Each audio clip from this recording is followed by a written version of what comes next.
Gamal Abina, une médiation n'était pas urgente selon vous? Monsieur Gamal Abina, vous avez la parole. Oui, j'écoute. Entendu. Donc il y a bien une tentative de médiation qui a été faite par la Turquie, mais pas seulement. D'autres pays essaient de se placer plus ou moins. Hein. La plus sérieuse, c'est la Turquie, parce que la Turquie a de gros problèmes avec cette guerre. Ça ne lui profitera évidemment pas, les tensions dans sa frontière. Et surtout parce que la Turquie veut se positionner comme étant un modérateur, membre de l'OTAN, faut pas l'oublier. Erdogan joue une partition assez fine, puisqu'il cherche à retrouver un terrain pacifié en Syrie. C'est la raison pour laquelle il a écouté les Russes et renégocier avec les autorités syriennes. Donc on revient en arrière, 10 ans en arrière. Hein. Une guerre parfaitement inutile qui a été faite et qui a fait 250 000 Syriens. Il a 3 millions et demi de Syriens sur son territoire, il risque son mandat, donc il a tout faire pour que la négociation se fasse. Mais les médiateurs, il y en a d'autres potentiels.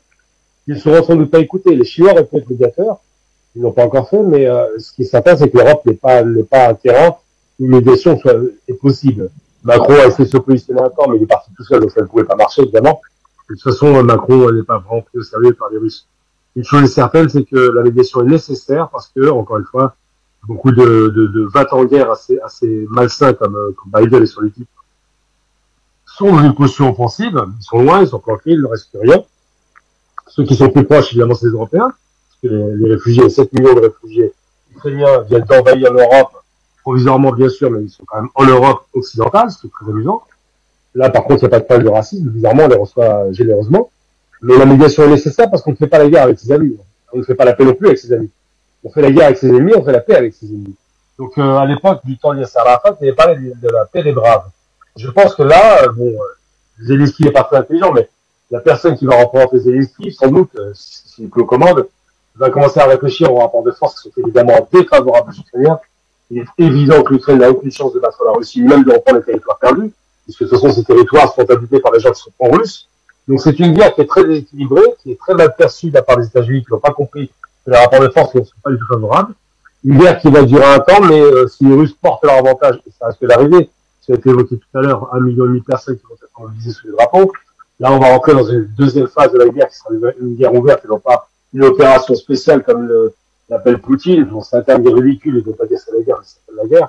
En substance, c'est pas une opération spéciale, on n'est pas dans le maintien de la paix. Une guerre est une guerre. Et donc, ce qui va se passer, c'est qu'il y aura une frappe forte des Russes, et qu'à ce moment-là, la médiation sera possible.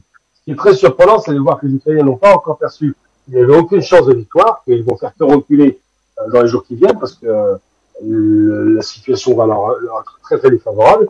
Ils n'ont aucun moyen d'alimenter la guerre parce que la logistique ne suit pas, et que même les chars promis par les Européens, qui n'arrivent toujours pas demeurant, vont être difficiles à livrer, parce que de toute façon, les Russes, si elles le savent, ils pourront détruire à chaque fois les colonnes de blindés si elles passent par voie de terre, ou si elles passent par les trains. Donc, de toute façon, quoi qu'il arrive, elles seront abattues, détruites. C'est ce qu'a dit Poutine d'ailleurs de façon très claire. Et pour ce qui concerne les patriotes, c'est pas la bonne faiblesse, puisque quand les États-Unis proposent le système patriote qui n'est pas très efficace au demeurant, ils disent simplement une chose. On va défendre l'Ukraine sur des positions défensives. Ils ne sont pas dans une posture offensive. Ils essaient de créer une guerre de tranchées, une guerre de position, un peu comme 14-18, au cours de laquelle les deux parties s'épuiseraient, et finalement, le grand gagnant serait celui qui les alimente, les États-Unis. Donc on a la même configuration. Je tiens à rappeler quand même que les États-Unis sont toujours plus malins que le monde. Ils sont entrés en guerre en 44 en Europe, ils sont entrés en guerre en 17 en Europe. Rappelons quand même qu'à chaque fois qu'ils rentrent en guerre, c'est au bout après que le grand Vincent soit fait, après le grand massacre, ils arrivent comme les héros, perdent 300 000 hommes et remportent la mise. Là, c'est un peu pareil. Donc, je pense qu'il y aura une médiation nécessaire. Je pense que si elle vient de la Turquie, c'est peut-être pas une mauvaise idée, parce que finalement, ils s'entendent très bien, Erdogan avec Poutine. Enfin, ils s'affrontent sur beaucoup de théâtres d'opération.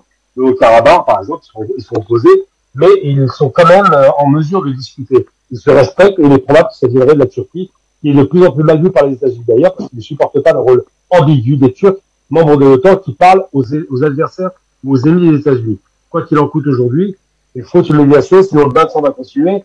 On ne sait pas combien de morts en Ukraine ont été, on a un chiffre plus ou moins de 7 000 civils, 100 000 militaires ukrainiens, mais le bain de sang est inutile, et je pense qu'il faut un terrain d'entente très vite, parce que malheureusement, encore une fois, ce sont les populations qui ont réellement des personnes qui souffrent. Et si on faisait un référendum en Ukraine aujourd'hui, je pense que le oui en faveur de la paix l'emporterait haut la main. Afrique Média, le monde, c'est nous.